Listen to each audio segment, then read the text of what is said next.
Reality show அதுல king அப்படின்னாலே Vijay TV தான். ஸோ இப்பதான் குக் வித் கோமாளி சீசன் 5 முடிஞ்சுது. அடுத்து வந்து ஒரு மிகப்பெரிய ஒரு திருவிழா பிக் பாஸ் தமிழ். பிக் பாஸுக்கு அப்படின்னே வந்து உலகெங்கும் ரசிகர்கள் இருக்காங்க. அதுல நம்ம பிக் பாஸ் தமிழுக்கு அப்படின்ட்டு வெறித்தனமா ரசிகர்கள் பல மாதங்களாக வெயிட் பண்ணி கொண்டிருந்தாங்க. அடுத்த கிழமை ஞாயிற்றுக்கிழமை 6 மணிக்கு இவிபி பிலிம் சிட்டியில நடக்க இருக்குது. 4:30 வந்து பாத்தீங்கன்னா பழைய போட்டியாளர்களுக்கும் பிக் பாஸோட வெறித்தனமான ரசிகர்கள் சில பேருக்கும் இடையில விவாதம் மாறி வச்சு நடத்த இருக்கார்கள். சரிங்களா? சரி, அப்படி இருக்கக்குள்ள நம்ம இந்த வீடியோல வந்து சில விடயங்கள், இந்த பிக் பாஸ் தமிழோட ஆரம்ப நாள் அந்த கிராண்ட் லான்ச் அன்னைக்கு உள்ளுக்குள்ள போக போற போட்டியாளர்களோட எண்ணிக்கை எத்தனை பேர் போறாங்க, அப்ப எத்தனை பேர் வைல்ட் கார்டு என்ட்ரி அப்படின்ற விடயத்தை இந்த வீடியோல பார்க்கலாம். அடுத்தது வந்து பாத்தீங்க அப்படின்னா கன்ஃபார்ம்டான போட்டியாளர்கள் யார் யாரு, அவர்களோட ஏவி அது என்ன மாதிரி ஆச்சு அப்படியான விடயங்கள். அடுத்தது வந்து பல பேர் வந்து கேட்டிருந்தீங்க என்ன அப்படின்னா, ப்ரோ இப்ப 7 மில்லியன் சப்ஸ்கிரைபர்ஸ் இருக்கிற சேனலுக்கு பிக் பாஸோட அப்டேட் கொடுத்தா ஒரு 10,000 20,000 30,000 அப்படியான வியூ தான் வருது. 7 மில்லியன். இப்போ பெரிய நபர்கள் பிக் பாஸ் காலங்காலமா ரிவ்யூ பண்ற நபர்கள் பிக் பாஸை பத்தி பேசுற வீடியோக்கு இப்ப கடந்த ஒரு மாதமா அவங்க ஒரு 2-3 இன்டர்வியூ கொடுத்திருக்காங்க அப்படின்னா அதுக்கே வந்து ஒரு 10,000 15,000 20,000 மேக்சிமம் வந்து ஒரு 50,000 வியூ தான் வருது.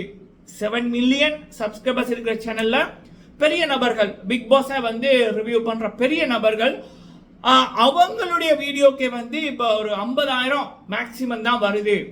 பட் இந்த 104K அதாவது 1,04,000 சப்ஸ்கிரைபர்ஸ் இருக்கிறவங்களுக்கு இல்ல 1.5 லட்சம் சப்ஸ்கிரைபர்ஸ் இருப்பவங்களுக்கு, சில இந்த 40,000 30,000 70,000 80,000 சப்ஸ்கிரைபர்ஸ் இருக்கிறவங்களுக்கு வந்து பாத்தீங்கன்னா இந்த 1 லட்சம் 1,10,000 இப்போ இவங்க வீடியோ போட்டு 1 மணி நேரத்துக்குள்ள ஒரு 3,000 4,000 அப்படின்னு அந்த வியூ வருதே ப்ரோ, லைக் கமெண்ட் வருதே ப்ரோ, அது புரியல ப்ரோ எப்படி அப்படின்னு.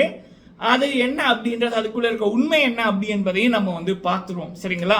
ஸோ ஃபுல்லா பாருங்க, லைக் பண்ணுங்க. ஃபர்ஸ்ட் டைம் வந்திருக்கீங்க அப்படின்னா மறக்காம சப்ஸ்கிரைப் பண்ணுங்க. உங்களுடைய கருத்துக்களை தவறாம சொல்லுங்க. ஓகே, நம்ம 3ல இருந்து 1க்கு வருவோம். ஃபர்ஸ்ட் வந்து இந்த பெரிய சேனல்கள் மில்லியன் கணக்கில் சப்ஸ்கிரைபர்ஸ் இருக்கிற சேனலுக்கு, அப்புறம் பெரிய அந்த பிக் பாஸ் ரிவ்யூஸ் அப்படின்னு இருக்கிறவங்க, அதாவது சினிமால இருந்திருப்பாங்க, இவங்க பிக் பாஸ் ரிவ்யூ பண்ணுவாங்க. அப்ப பெரிய சேனல்ல அவங்க போடுற இதுக்கு வராத வியூ இப்ப இந்த 1,04,000 சப்ஸ்கிரைபர்ஸ் 1.5 லட்சம் சப்ஸ்கிரைபர்ஸ் 80,000 70,000 சப்ஸ்கிரைபர்ஸ் இருப்பவங்களுக்கு அவங்க பிக் பாஸ் கான்டெஸ்டன்ட் அப்டேட் அதுவும் அடிச்சு விட்டுக்கொண்டே இருப்பாங்க. 3 மாசமா 1 மாசமா கன்ஃபார்ம் கான்டெஸ்டன்ட்ஸ் 100% கன்ஃபார்ம் கான்டெஸ்டன்ட் 200% இவங்க வந்து வருவாங்க அப்படின்ற மாதிரி ஒவ்வொரு நாளும் இல்ல 2 நாளைக்கு ஒருக்கா அப்படியே அந்த வீடியோ போடுறவனுங்க பொய் சொல்றானுங்கன்னு தெரியும். சரியா? அப்ப அப்படி இருக்கக்குள்ள மக்கள் என்ன ப்ரோ அவ்வளவு முட்டாள்களா? இவனுங்க பார்த்தாலே இவனுங்களுக்கு வந்து பிக் பாஸை பற்றி ஒரு நாலேஜும் இருக்காது, ரிவ்யூ வந்து பார்த்துட்டு அப்படியே சொல்லுவானுங்க. அப்ப இவங்களோட தரமா குவாலிட்டியா பண்ற நபர்களுக்கு ஒரு 50,000 தான் மேக்சிமம் வருது. அது பெரிய சேனல்ல போட்டாலே இவனுங்களுக்கு எப்படி வருது ப்ரோ அப்படின்னா, சிம்பிள் மக்களே, எல்லா இடமுமே இப்ப கலப்படம் தான். சரிங்களா? இப்ப இன்ஸ்டாகிராம்ல உங்களுக்கு வந்து ஃபாலோவர்ஸ் வேணும்னா, லைக் வேணும்னா, கமெண்ட் வேணும்னா காசை கொடுத்தீங்கன்னா அதுக்கேற்ற மாதிரி ஃபாலோவர்ஸ் அள்ளி விடலாம். அப்போ 3வது நபர் உங்களுடைய ப்ரொஃபைலை பார்க்கக்குள்ள உங்களுக்கு வந்து 1 லட்சம் ஃபாலோவர்ஸ் இருக்கு, உங்களுடைய வீடியோ வந்து 2 லட்சம் பேர் பார்த்துருக்காங்க, லைக் 50,000 கமெண்ட் இப்படி என்ன வந்து எல்லாமே காசு.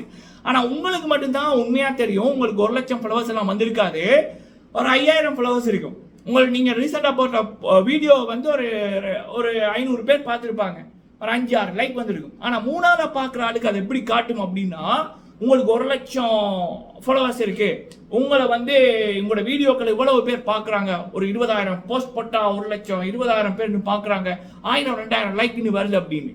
இப்போ ட்விட்டர்ல கூட வந்து நீங்க ப்ளூ டிக் அப்படின்றத காசை கொடுத்து நீங்க வாங்கலாம், ஃபாலோவர்ஸை காசு கொடுத்து வாங்கலாம். எக்ஸாக்ட்லி அதே மாதிரி தான் யூடியூப்லையும்.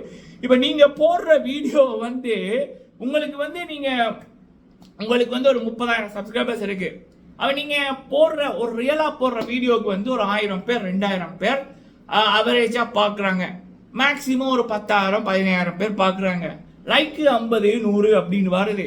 காமெண்ட் 4, 5, 6, 8 வருது, உங்களுக்கு பிடிக்கல, கௌரவ குறைவா இருக்கு அப்படின்னா இவன் என்ன பண்ணுவாங்க அப்படின்னா, ஒரு இப்போ பிஆர் டீம் மாதிரி இதுக்குன்னு ஒரு டீம் இருக்கு. அது வந்து இந்த மாசம் பேக்கேஜ் மாதிரி வச்சிருப்பானுங்க. சரிங்களா? அப்போ அவனுங்க என்ன பண்ணுவானுங்கன்னா, உங்களுக்கு வந்து ஒரு 30,000 சப்ஸ்கிரைபர்ஸ் இருக்குன்னா உங்களுக்கு வந்து ஒரு இன்னொரு 70,000 சப்ஸ்கிரைபர் போட்டு 1,00,000 சப்ஸ்கிரைபர்ஸ் மாதிரி பார்க்குற நபர்களுக்கு உங்களுக்கு 1,00,000 சப்ஸ்கிரைபர்ஸ் மாதிரி காட்டும். ஆனால் உங்களுக்கு உண்மையிலேயே அந்த 30,000 தான் இருக்கும். இப்போ நீங்கள் போடுற வீடியோக்களுக்கு வந்து ஒரு 1000, 2000 வியூ வந்துச்சுன்னா அந்த பேக்கேஜை வந்து பார்த்தீங்கன்னா ஒரு ஓகே, உங்களுக்கு வந்து வெளியிலேருந்து பார்க்கக்குள்ள உங்களுக்கு உண்மையிலேயே ஒரு 3000 வியூ வந்துருந்தா இங்கே 30,000, 40,000 வியூ அப்படின்னு காட்டும். லைக்கும் அதே மாதிரி தான். 10, 15 லைக் வந்துருந்தா 150, 200, 300 லைக் அப்படின்ற மாதிரி காட்டும். கமெண்ட்டும் அதே மாதிரி தான். எல்லாமே இப்போ விலை கொடுத்து வாங்குறாங்க.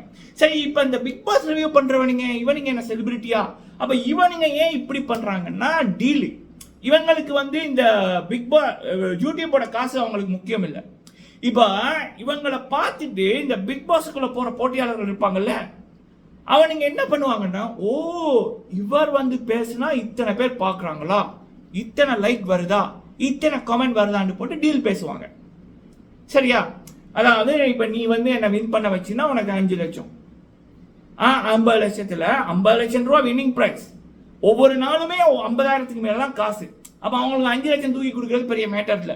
நீ வந்து வின் பண்ண வச்சுன்னா உனக்கு 5 லட்சம், ரன்னர் வர வச்சு அப்படின்னா உனக்கு ஒரு 3 லட்சம். இல்ல நீ எனக்கு இப்படி ஒவ்வொரு நாளைக்கு நீ என்ன பத்தி நல்ல மாதிரி கொண்டு போய் கொண்டு இருந்தீங்கன்னா இந்த இப்படி ரேட்டு அப்படின்னு டீல் பேசி போட்டு போவாங்க. அதுதான் அவனுங்களுக்கு வேணும்.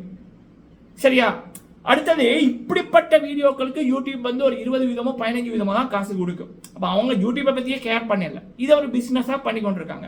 அப்போ நீங்கள் பார்க்கலாம், பெரிய சேனலுக்கே வராத இது பெரிய சேனல் ஒரு நாளில் ஒரு பிக் பாஸோட அப்டேட்டை பற்றி இப்போ போட்டால் ஒரு 5000, 6000 ஒரு வியூ, 20,000, 30,000 ஒரு வியூன்னு வந்துச்சுன்னா மில்லியன் கணக்கில் சப்ஸ்கிரைபர்ஸ் இருக்கிற சேனல்ஸ் இவனுங்களுக்கு வந்து பாத்தீங்க அப்படின்னா 1 மணி நேரத்தில் 5000, 1 மணி நேரத்தில் 4000, 10 நிமிஷத்துல 1000 அப்படின்னா டக்குன்னு புரிஞ்சு கொள்ளுங்க, இது வந்து பக்காவா போலியா செட் பண்ணி நடத்துறது அப்படின்னு. அவனுங்களுக்கு வெக்கமும் இல்ல, மானமும் இல்ல, ரோசமும் இல்ல. இதுதான் தொழிலா வந்து பண்ணி கொண்டிருக்காங்க. சரிங்களா? என்னத்த சொல்றது, இப்ப பொருளை விற்கணும் அப்படின்னாலும் அந்த கவர்ச்சி, அந்த ஒரு அட்ராக்ஷன். புத்தகங்கள் எல்லாம் வந்து இப்போ சில பேர் வந்து அடுக்கி வச்சிருப்பானுங்க, அது வந்து உள்ளுக்குள்ள இருக்கிற விடயத்தை வச்சு வாங்க மாட்டானுங்க. அந்த புத்தகத்தோட கவர்ச்சியா இருக்கா, ஓகே வடிவுக்கு வைக்கலாமா அப்படின்ற மாதிரி. ஸோ இதுதான் மேட்டர் மக்களே இப்ப நடக்கிறது. பல சகோதரர்கள் சகோதரிகள் கேட்டாங்க, என்ன ப்ரோ இது அப்படின்னு. இதுதான் நடக்குது. சரிங்களா? ஓகே மக்களே, சரி நம்ம பிக் பாஸ் அப்டேட்டுக்குள்ள போவோம். பிக் பாஸ் 8 தமிழோட முதல் நாள் கிராண்ட் லான்ச் அன்னைக்கு வந்து எத்தனை பேர் வருவாங்க அப்படின்னா நமக்கு கிடைச்ச தகவல் 100% நம்பலாம். 16 பேர், 8 ஆண்கள் 8 பெண்கள். தெலுங்குலையும் அதே மாதிரி தான் நடந்துச்சு, 8 ஆண்கள் 8 பெண்கள் அப்படின்ற மாதிரி. ஸோ தமிழ்லையும் வந்து 16 போட்டியாளர்கள் முதல் நாள் விஜய் சேதுபதி அண்ணா அவர்களால் உள்ளுக்குள்ள அனுப்பப்படுவார்கள் அப்படி என்பது தகவல். ஸோ இப்போ வந்து சில போட்டியாளர்கள் 100% அப்படின்ற மாதிரி. அதில் முதலாவதா வந்து பார்த்தீங்க அப்படின்னா டிஎஸ்கே சரவணகுமார் அவர்கள். இவர் வந்து இப்போ சீசன் 3ல சாண்டி மாஸ்டர், சீசன் 5ல ராஜு அவர்கள் ஒரு என்டர்டெய்னர் கேட்டகரியில போனாங்க. அது போல இந்த வாட்டி டிஎஸ்கே அவர்கள், சரவணகுமார் அவர்கள் அப்படி என்பது தகவல். இவருடைய ஏவிஎம் எடுக்கப்பட்டதாக தகவல் வருது. சரிங்களா? அடுத்தது வந்து சுனிதா அவர்கள். இவங்க dancer, singer, actress, cook with கோமாளியில கூட கோமாளியா இப்ப வந்திருந்தாங்க. இவங்களும் வந்து கன்ஃபார்ம் அப்படின்ற மாதிரி சொல்றாங்க. அடுத்தது ஹன்ஷிதா அவர்கள், கண்ணம்மா சீரியலோட ஹீரோயின். ஸோ குக் வித் கோமாளியா கூட வந்திருப்பாங்க. ஸோ இவங்களும் வர்றாங்க அப்படி என்பது தகவல். அடுத்தது வந்து அருண் அப்படின்றவர் பாரதி கண்ணம்மால ஹீரோ நடிச்சிருப்பாரு. அர்ச்சனா, போன சீசன் வந்து அர்ச்சனாவோட நண்பர். போன சீசன் இவருக்கு தான் வாய்ப்பு போச்சு, ஆனா இவர் வந்து அர்ச்சனா அவர்களை சிபாரிசு பண்ணாரு, அர்ச்சனா வந்தாங்க அப்படின்ற தகவல். இந்த வாட்டி இவருக்கு திரும்ப வாய்ப்பு போயிருக்கு, இவர் வருவார் அப்படின்னு சொல்றாங்க. சரிங்களா? அடுத்தது வந்து பாத்தீங்கன்னா ஆர்னவ் அவர்கள், கண்ணம்மால அவர் தான் ஹீரோ அப்படின்னு நினைக்கிறேன். ஸோ அவரும் வந்து வருவதாக தகவல். இவர் சில வேளை வைல்ட் கார்டு இந்தியா வர சான்சஸ் இருக்கு அப்படின்றாங்க. அடுத்தது ரஞ்சித் அவர்கள், 90ஸ்ல ஹீரோவா நடிச்சிருப்பாரு ஆக்டர் ரஞ்சித் அவர்கள். இப்ப சீரியல்ல நடிச்சு கொண்டிருக்காரு. ரீசெண்டா கூட ஒரு படம் ஒன்று வந்துச்சு, ஆக்டர் ரஞ்சித் அவர்கள். அடுத்தது வந்து பாத்தீங்க அப்படின்னா சௌந்தர்யா நஞ்சுடன் அப்படின்றவங்க. இவங்க விஷ்ணு அவர்களுடைய தோழி அப்படின்றாங்க. ஸோ இவங்களும் வந்து கன்ஃபார்ம் அப்படின்னு தான் சொல்றாங்க. இவங்களுடைய ஏவிஎம் வந்து எடுக்கப்பட்டிருக்கு அப்படின்னு. ஸோ பிக் பாஸ் போட்டியாளர்களோட அதாவது இம்பார்ட்டன்ட் எப்படி வந்து தேர்வுக்குழு கொடுக்குது அப்படின்னா, ஃபர்ஸ்ட் வந்து உங்களுக்கு ஒரு பேக் ஸ்டோரி இருக்கணும். அதே நேரத்தில் உள்ளுக்குள்ள வந்து எல்லாத்துக்கும் இப்போ இன்டர்வியூல வந்து கேட்பாங்க, ஓகே சிச்சுவேஷனுக்கு ஏற்ற மாதிரி உங்களுக்கு ஒரு லவ் கான்செப்ட் பண்ண வந்தா நீங்க பண்ணுவீங்களா அப்படின்ற மாதிரி. ஸோ உங்களுக்கு இது வரைக்கும் உங்களை பத்தி தெரியாத விடயங்கள் இருக்கா, பேக் ஸ்டோரிஸ் ஏதாவது இருக்கா அப்படின்ற மாதிரி. இப்படி இருந்துச்சு அப்படின்னா அண்ட் அதோட சேர்த்து ஃபாலோவர்ஸ் இப்போ இன்ஸ்டாகிராம், யூடியூப், ட்விட்டர் அப்படின்னு இப்போ நீங்க ஒரு விடயத்தை பேசினாலும் உண்மையான உங்களை ஃபாலோ பண்றதுக்கு இதை பற்றி பேசுறதுக்கு வேற நபர்கள் இருக்காங்களா, இந்த 3 தான் மெயினா வந்து பார்ப்பாங்க. சரிங்களா? அடுத்தது வந்து பாத்தீங்க அப்படின்னா சிபாரிசு. இப்ப பாத்தீங்கன்னா அருண் அவர்கள், அர்ச்சனா அவர்கள் இந்த லிஸ்ட்லயே. அடுத்தது வந்து பாத்தீங்கன்னா இன்னொருத்தங்க வந்தாங்கல்ல விஷ்ணு அவர்களுடைய ஃப்ரெண்டு அப்படின்னு.